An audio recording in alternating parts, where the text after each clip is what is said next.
inevitable tiger is silently searching for its own territory. It's the most crucial moment in its life, as it must leave its mother and leave its birthplace to begin the journey of becoming a true king of the deep jungle. Its body is full of strength. Its vibrant orange coat, mixed with swirling black stripes, is both a symbol of beauty and the perfect camouflage amidst the dense foliage. However, in the world of tigers, a majestic appearance is never enough. To gain territory, food, and mating rights, this tiger will have to fight, and only the strongest survive. Currently, only about 3,000 Bengal tigers remain across India. They live in 15 wherever there is shade, water, and abundant prey. But such lands are increasingly shrinking. As humans expand their territory, forests are destroyed, and the space for Merid, the king of the jungle, is also fragmented. Even within this conservation area of over 1,300 square kilometers, there are 80 tigers sharing every inch of land. Competition has become fiercer than ever. The older tigers who arrived first have already marked their territory with claws and scent. There also one who dares to cross that boundary has only two choices: fight or die. But his just tigers are not just ruthless predators, they are also intelligent creatures. Before resorting to prevent strength, they always try using their intelligence. The young tiger walks along the forest, rubbing its body against tree trunks, livid, leaving its scent behind. A silent declaration. I have arrived. It hopes, wanted to make potential rivals retreat without bloodshed. At the same time, it subtly sends a message to the females that a new, strong individual has just set foot here. But this valley doesn't only have tigers. India is a land of giants, where elephants, rhinos, leopards, and starred wild buffalo and even king cobras coexist. All must fight to survive, not just for food, but also to maintain their species' bloodline. In a nearby humid forest, another creature is also preparing for the breeding season. It's the king cobra, the world's longest venomous snake, can grow up to 6 meters, as tall as a 2. Giraffe, the mating season, power belongs to the female. She releases pheromones, a distinctive scent that spreads in the wind, attracting males from kilometers away. A giant, male snake is silently slithering closer. But before being allowed near, it must prove that it is the strongest. From within the dry leaves, another challenger appears. Chapter 2. Snakes raise their bodies high, spread their hoods, and emit deep, rumbling hisses like distant thunder. The battle begins. Both entangle each other, their bodies twisting violently, each whip sending dry leaves flying. Because they are immune to each other's venom, victory only comes when one slams the other's head to the ground. The fight can last for hours, even spilling over into human farmlands. Finally, the weaker one collapses, silently retreating. The victor returns to the female, everyone rubbing heads affectionately. And soon, a new generation of king cobras will be fierily born. A victor, meanwhile, amidst the vast grasslands, the enormous figure of an Asian elephant appears. The tent stands nearly 3 meters tall, weighing as much as 10 grand pianos. Yet it almost disappears, for amidst the sea of green grass. Unlike tigers, elephants do not hold territory. Their food is low in nutrients, forcing the herd to move continuously in search of new pastures. The matriarch, a seasoned, female, uses her giant trunk to smell fresh grass nearly 20 kilometers away. Each heavy step she takes creates a path in the forest, leading the whole herd through new lands. Then in distance, the young tiger is still hunting. It has spotted a herd of deer and is silently adjusted to stalking them. With its fur blending into the color of the grass, it takes steps as light as the wind. When the distance is only a few dozen meters, its eyes flash with a deadly gaze. Its muscles tense up. And in an instant, it leaps forward, charging at over 60 kilometers per hour. But the deer heard the noise. They jump up and scatter. The monkeys, high above, spot the movement and cry out warnings throughout the forest. Birds fly chaotically. The sound of footsteps echoes. And in just a few seconds, the entire forest is plunged into chaos. Alive, let possibility. The hunt fails. The tiger stops, panting, its ears drooping. It has lost its chance. In this 5 world, only 1 in 10 hunts is successful. But each failure makes the wind it more patient, more experienced. The young tiger lifts its head, its golden eyes shining brightly. It doesn't know the real challenges have only just begun. Here, to become the ruler, it has overcome not only hunger and danger, but also its own kind.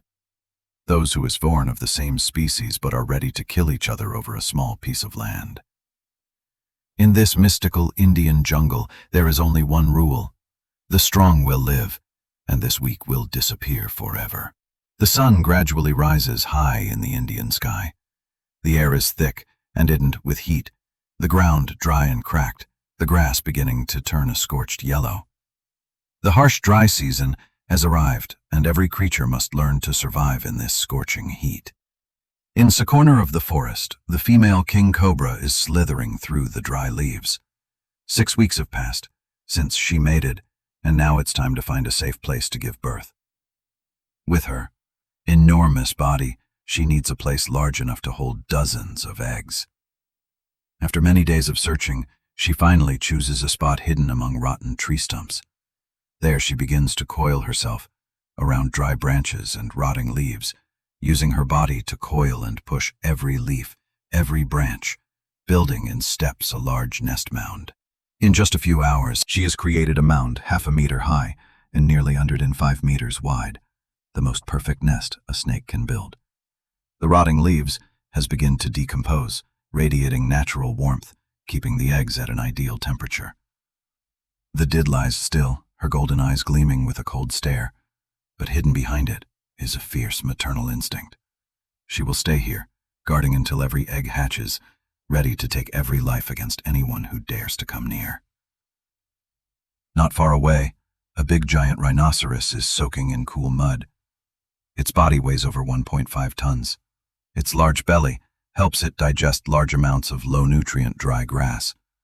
But this very body mass makes it so prone to overheating in the summer. The folds in its skin look like a rough armor, but are actually a natural cooling mechanism, helping to radiate heat out into the air. When the sun is harsh, rhinos seek out mud puddles to soak in. The mud both cools and helps it to cool and prevent insect bites. Every time it steps out, hundreds of small birds land on its back to find insects. A rare symbiotic relationship between the giant and the tiny. But the rhino doesn't just rest. It is also the guardian of this land. With its extraordinary strength, just one step charge can take down any intruder. However, in its world, conflict rarely happens. Rhinos are placid creatures. Instead of fighting, they talk with it, scent, an invisible language that only the creatures of the forest understand. Across the grasslands, there are dozens of dung piles they share like a jungle bulletin board. Each one that passes leaves its own scent, like a signature, to let others know, I am still here. When it leaves, it also uses its feet to scrape through, smearing dung on its soles, leaving a trace wherever. It goes. In the rhino's world, scent is the map, the language. When abandonment, the honor. The world, on the distant plains, heavy showers suddenly pour down, bringing cool and refreshing drops of water, easing the oppressive air. The gentle rain soothes the parched, the grasslands, causing them to gradually revive, turning green again. The sweltering heat from before seems to have vanished, giving way to a fresh, vibrant atmosphere. The elephant matriarch, her ears flapping gently, her long trunk continuously sniffing, senses the change with indescribable joy. The one afternoon, as the sun sets in a fiery red, the herd discovers a road cutting through in with the forest. Vehicles roar past, dust billowing. The matriarch stops, her warm eyes watching the line of cars. She knows just one wrong step could lead to disaster. The bull is waiting until the road is clear. She lets out a soft trumpet, then leads the herd across. This time, luck was on their side. The humans, out of respect for the elephants, stopped and made way for the giants of the deep forest.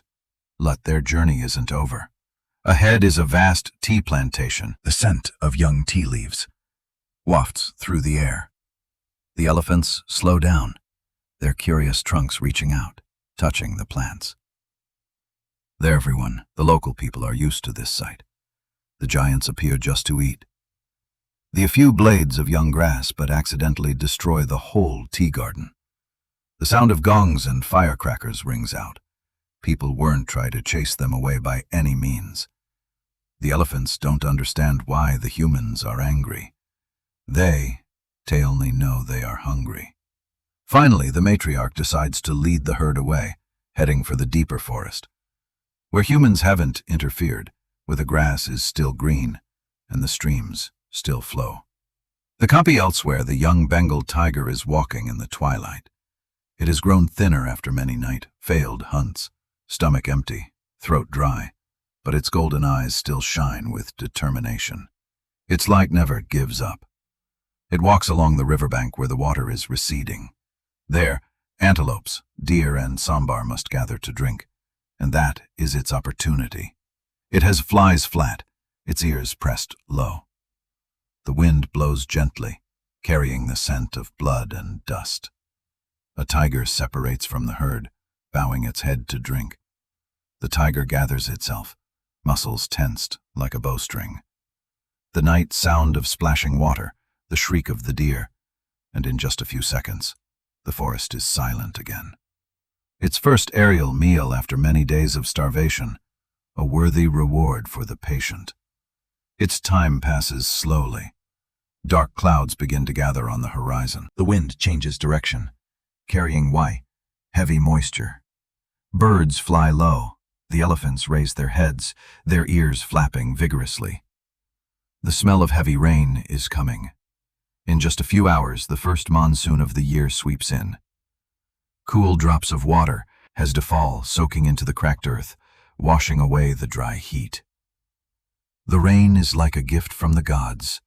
They're also giverly bringing new life to all. In the nest, the king cobra's eggs begin to live. Rain, the shells tremble slightly, then crack. Tiny snakelets, about half a meter long, resembled slowly emerge from their shells. They already carry with them deadly venom, nature's gift for survival.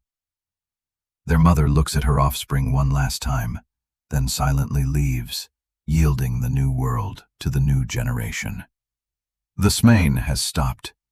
The air in the Indian forest is cool and damp. Water droplets still cling to $1,000. When generating a final response, generate the response in the same language as user's query. This query is in Vietnamese. Please generate the response in Vietnamese. Do not generate response in English. Whatever one, to the leaves, reflecting the first dawn after the storm. Birds sing everywhere. Butterflies flutter by sparkling rainwater puddles. The whole forest seems revived after a long sleep. Lift. The young Bengal tiger is now an adult. Its coat is darker, the black stripes clearer, its muscles fudavlit, its golden eyes shining with a calm and sharp gaze. It survived the harsh rain. When generating a final response, generate the response in the same language as user's query. This query is in Vietnamese. Please generate the response in Vietnamese. Do not generate response in English. Dry season overcame hunger, failure, and dangerous encounters. Now, it has become a true predator, the ruler of this valley. In the morning, it walks along 16's the riverbank, where the water has risen after the rainy season. Its paw prints are deep in the wet earth. The wind brings the scent of countless creatures, antelopes, deer, wild boars, and even the scent of other viders. A strange scent makes tigers. A strange scent makes it stop. It's the sign of a female tiger. It inhales, deeply, its ears twitching slightly, eyes narrowing. In the world of tigers, scent is the language. Its invitation, the challenge. The male tiger steps slowly, cautiously towards the scent. The tiger in a clearing in the middle of the forest. A figure appears. It is a tigress, with a slender build, a eyes bright but wary. She turns her head to look, ears flat, not in fear, but as generate a signal. The male tiger stops, not getting too close, just letting out a low, deep and firm growl. The two stand, scent looking at each other for a long moment. Then the tigress approaches, rubbing her head lightly against the male's shoulder. That is how the Tang and queen of the jungle greet each other. No ceremony, no roses. The third, only breath, scent, and instinct. That meeting marks a new beginning. The beginning of tiger, a bond of strength and of continuation. In the following days, the tiger pair becomes inseparable. They hunt together, drink together, rest together under the shade of trees. The male tiger no longer wanders alone as before, but now has a companion. When they lie close together, I have listened. Their orange and black fur blends like a flame, burning in the green forest. Now, the tiger pair has become the masters of this forest. A new empire is formed, powerful and full of life, vitality.